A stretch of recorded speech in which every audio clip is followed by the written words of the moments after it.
everyone. ExploreTraveler here. John Sr., John Jr., and Karen Gentry's here on the side to chime in a little bit from time to time. So we figured we'd continue our story on our trip so far and give everybody an update. So the last place that we just went to was in Oregon, and it was in southern Oregon, just outside of Medford, and it was called the House of Mystery, the Vortex. What else was it called, John?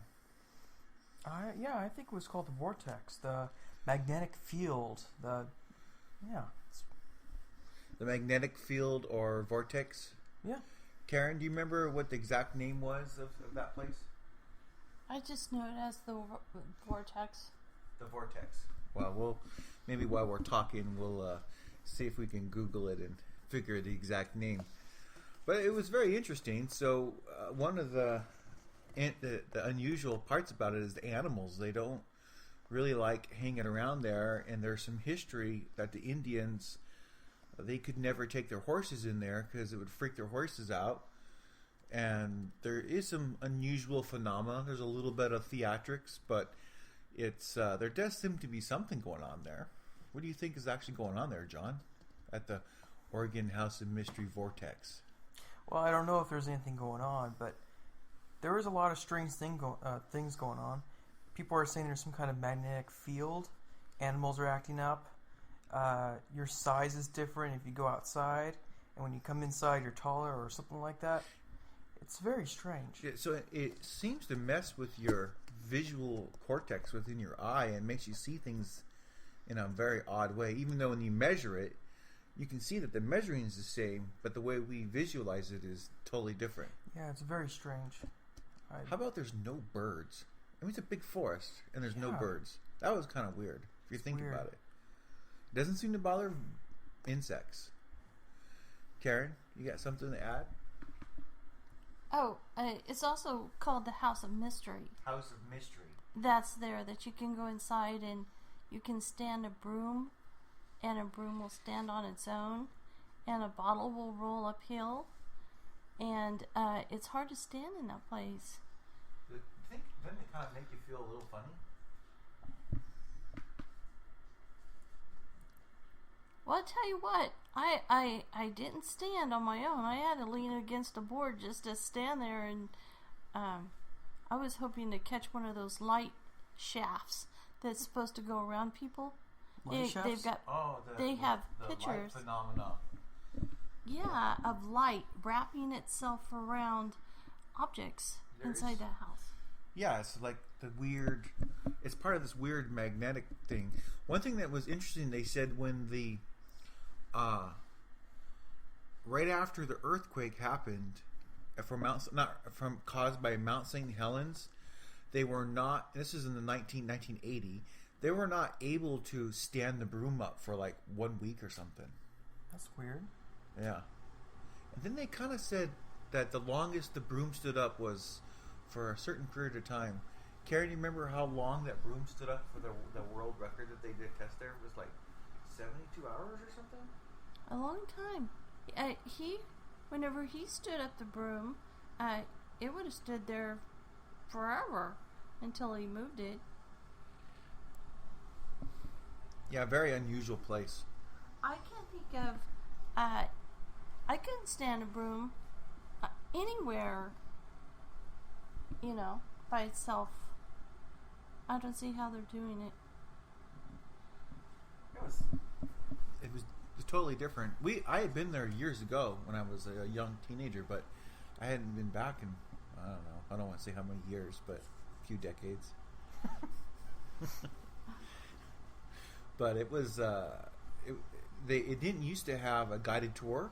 Now it's a little more professionalized, and they got a guided tour, and they said because of insurance reasons they weren't allowed to just kind of let you go in there and you just walk around yourself, and now they kind of have to walk you. It's not a very big area, but they said due to insurance reasons they had to kind of take away people's freedom to just sort of wander around. Yeah, how do you explain, like, our son Elijah Gentry is 6'3", 6'4", somewhere in there, and and he stood across from a woman that was, she must have been around 5'4", 5'5", and they put a level, and the ground's level, and Elijah was a lot taller than her, and then they switched them and put them on different sides, and then she was just as tall as Elijah. Now, how can that be? What's the science behind that? No clue. I think it has to do with the refraction of light. How we perceive things in that particular area. And it is there's definitely some odd things. I would say if it's magnetic in nature and impacting the area and it messes with our the way we visualize things, that would explain why there's no birds. Or why horses don't like to go in there. Because they remember the areas where they're going, because there's like a piece in their brain that kind of always knows where magnetic north is, so it gives them a strong sense of direction. Humans, we have a small amount of it, but not nearly as strong as, say, a bird does. That's why birds they always sort of know where they're going, right? They just fly in a flock and they're always going in the right direction. That's true. And this thing is like it has a center, and they said it's like a mile in circle.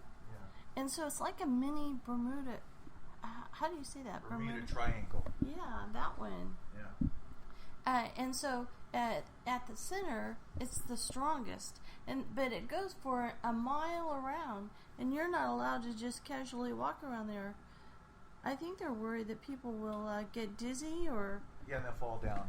So the thing that the guy said that was very interesting was, originally that house, before it fell down and became all crooked and kind of became the house of mystery, they used it for weighing of like gold.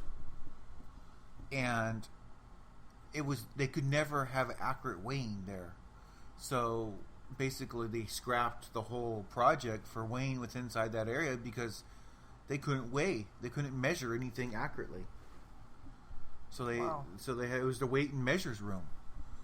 And you can't weight and measure things if everything's messed up in that particular area. Because if you can stand a broom on its end, right, then your scales aren't balancing correctly.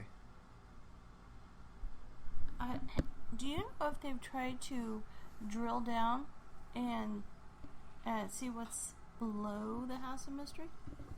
No, if I looked at all the papers and the data that I could find, and it appears that the guy did a significant amount of studying about it, and the best he could come up with was that there's some kind of strange magnetic field in that particular area that impacts the way we can visualize things within inside of our visual cortex. It's the best they could come up with. They didn't really know for sure.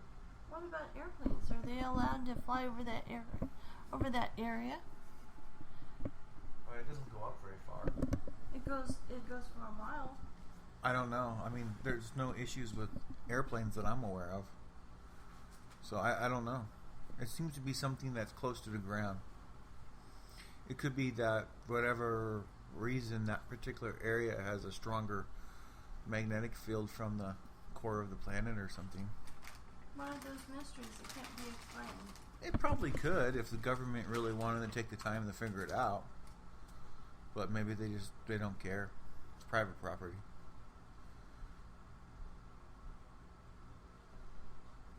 Huh.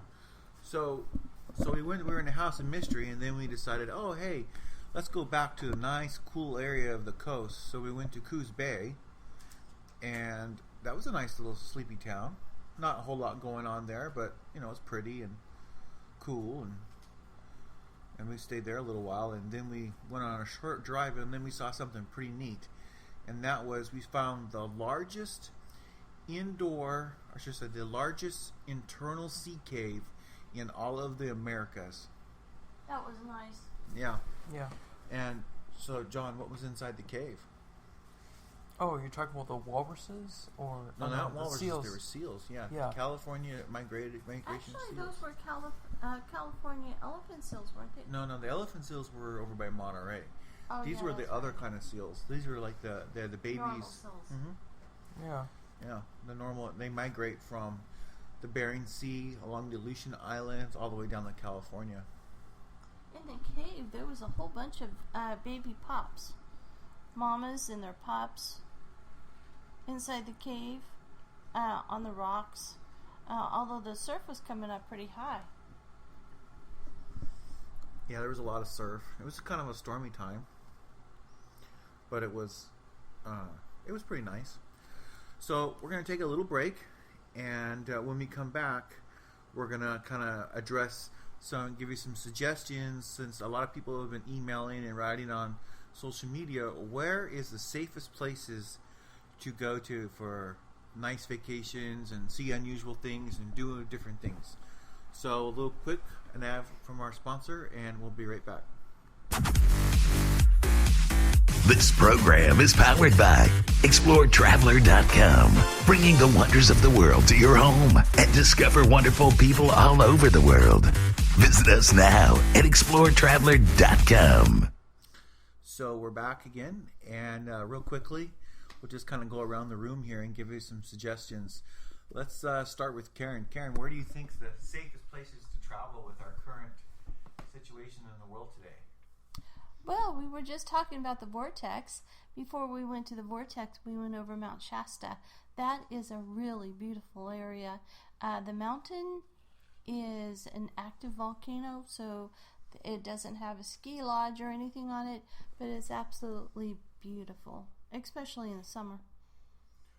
What about if you live? Oh yes, and where? And people that like the vortex and unusual stuff, people have spotted UFOs coming in and out of the mountain, and there are many people that go to the mountain that think that aliens are inside the mountain. E.T. phone home. No, seriously. There's even a group there that dresses all in one color every single day. So you'll see a group in red, and then you'll see a group in blue, and I believe the locals call them, well, I won't name them. You can just see the color. They're the ones looking for the aliens in the mountain. Well, looking for aliens could be an interesting tourist, as long as they're legal aliens. Yeah, well, that that mountain has a lot of caves and tubes and stuff, and so you can go actually inside the mountain, but the mountain is active, and so that's not exactly a safe thing to do. But the Mount Shasta is real pretty. But we're talking about safe places for people to visit, in considering the climate as it is right now, like beheadings and people trying to stab you to death on a train. Well, I don't think you two would do that. Well, I sure hope not. Yeah. What about internationally? A safe place to travel international? One of the safest cities you can go to is Singapore. Singapore City, Singapore. Wow, is that a fun place to go to? How much money do you think you need when you go? Everything you have in savings is real expensive. What do you do there? You shop, and actually all different kinds of nationalities it's an international city, and so you see a lot of course, all of the Asian countries, and they blend all of the different languages into a language called Singlish, or Singapore English, Singapore Thailand, Singapore East Indian, and so you get to experience all these different nationalities and parts of the city, and without going to other countries. And so it's like visiting the world in a real classy way, and it's not dangerous. You can do it 24 hours, and it's just one of the safest cities in the world. Singapore. So what is your favorite shopping place there? Little China.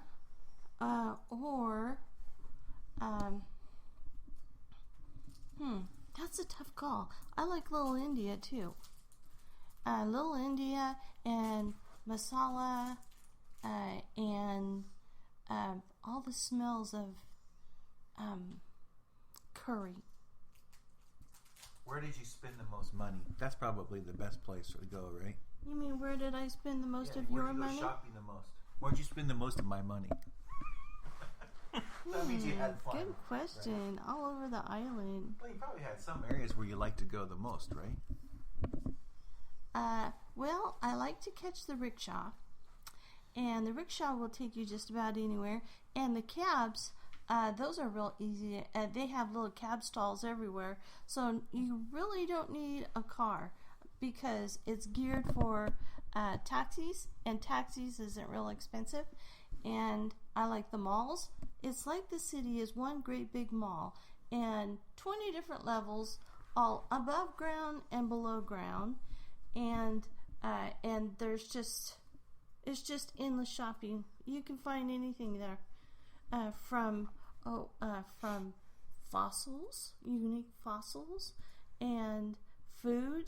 Oh, Singapore is definitely the place for food. Hey, why don't you tell me some of your favorite food, John? What? Curry. Curry's definitely my favorite. I think my favorite was chili crab and barbecued stingray. And there's this very unusual Chinese recipe for some kind of alcohol chicken. I have no idea where it comes from, but it was like one vendor, and that was this thing he did. He made this special recipe from China. Well, if you go to Singapore, the place that you want to go to is Raffles Hotel. They've got a wonderful buffet. They always have a buffet going. But at Raffles Hotel, that is where they created the Singapore sling. I mean, that is the place that they created the original Singapore sling. Upstairs in the area they call it the Long Bar. The Long Bar is the place within inside of Raffles Hotel. That's where they actually physically shook it up for the first time. Yeah, it's pretty neat. That's a nice memory. What other places should people consider going on vacation where they don't have to worry about, mass murder? Definitely Taiwan. Taiwan is definitely the safest place in the world. It's pretty safe. Very safe, actually. Very little crime rate. Everyone's nice. The culture there is just... It's perfect for a foreigner, actually. Great internet. Yes. You can have... I don't think they even have 3G. I think they got 4 or 5G. They may have 4G. Even in the middle of nowhere. Yeah. And it's crazy. Karen, what was your favorite way of traveling in Taiwan? Oh, the way to go is the high-speed rail. They have a high-speed rail that goes extremely fast. And so you can go from the very top of the island, and visit the coast at the top of the island. You can go all the way to the bottom of the island, which the northern part of the island is cooler. The southern part is your fantasy tropical, and so you can catch the high-speed rail and catch all of the different cities, the high mountains, the oceans, and go to the southern part, which is extremely tropical. Go scuba diving, and you can do it all in I would say that 2 hours max from top to bottom. Isn't that about right? Yeah, so the train goes down one side of the island, the high-speed rail, but if you go all the way down to the last station, down there by Kaohsiung, you can take the normal, it's a slower train, but you can go all the way around the other side of the island if you take the slower train. That's true. So, those two places, Singapore and Taiwan, they are not close to each other. So, you can definitely explore those two places. You're not going to have any unusual problems. They're pretty open to people from, different places, different religions, different countries. You just follow the rules, stay out of trouble, and you'll have a great time. Well, in Singapore, you had the Singapore sling. So in Taiwan, what is the thing that you don't want to miss? From a food standpoint, well, if there's any Chinese in you, you got to have Taiwan stinky tofu. Definitely stinky. Oh boy. Definitely. Yeah. It actually tastes good. It just doesn't smell good. That's why they call it stinky tofu. Right. Let's see. You can go downtown Taipei to the famous night market. There's only one really giant one down there. And you can get your snake venom medicine and your crunchy little snacks made out of scorpions if you were really, into that kind of thing. Or you can try stinky durian. That's always nice. Yeah, durian's nice. We have a great video if you want to check out Elijah doing the durian test. He performed miraculously trying to eat it. He didn't throw up, but he came close. And Taiwan has lots of fresh seafood. And so if you go in any of the night markets, in any of the restaurants, they have anything that you can imagine in seafood.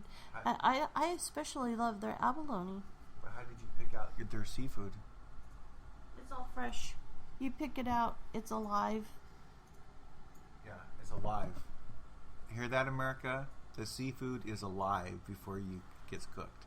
Oh. It's not filleted and dyed with food coloring and wrapped in there for a safe way to make it look like real salmon, even though it's white salmon farmed. It's actually still alive, which is an unusual concept, I think, these days for Americans. Yeah. We're not accustomed to that.